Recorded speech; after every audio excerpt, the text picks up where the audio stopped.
Romeo 14 باب 13 آیت سے 23 آیت تک، صفحہ نمبر 151۔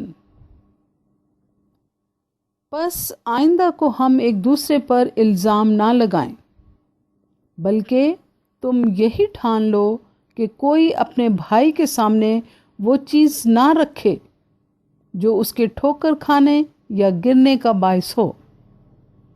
مجھے معلوم ہے، بلکہ خداوند یسوع میں مجھے یقین ہے کہ کوئی چیز بذات حرام نہیں، لیکن جو اس کو حرام سمجھتا ہے اس کے لیے حرام ہے۔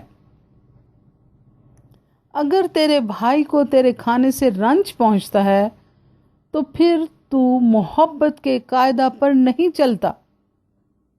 جس شخص کے واسطے مسیح ہوا اس کو تو اپنے کھانے سے ہلاک نہ کر۔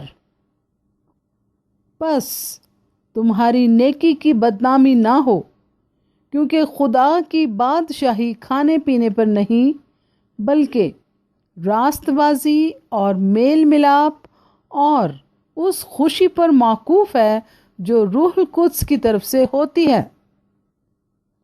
اور جو کوئی اس طور سے مسیح کی خدمت کرتا ہے وہ خدا کا پسندیدہ اور آدمیوں کا مقبول ہے۔ بس ہم ان باتوں کے طالب رہیں جن سے میل ملاپ اور باہمی ترقی ہو۔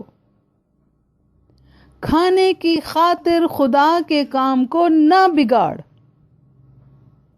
ہر چیز پاک تو ہے، مگر اس آدمی کے لیے بری ہے جس کو اس کے کھانے سے ٹھوکر لگتی ہے۔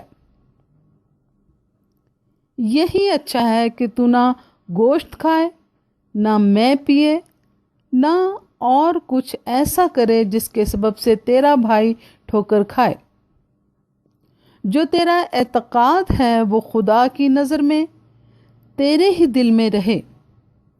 مبارک وہ ہے جو اس چیز کے سبب سے جسے وہ جائز رکھتا ہے اپنے آپ کو ملزم نہیں ٹھہراتا، مگر جو کوئی کسی چیز میں شبہ رکھتا ہے اگر اس کو کھائے تو مجرم ٹھہرتا ہے، اس واسطے کہ وہ اعتقاد سے نہیں کھاتا، اور جو کچھ اعتقاد سے نہیں وہ گناہ ہے۔ آمین۔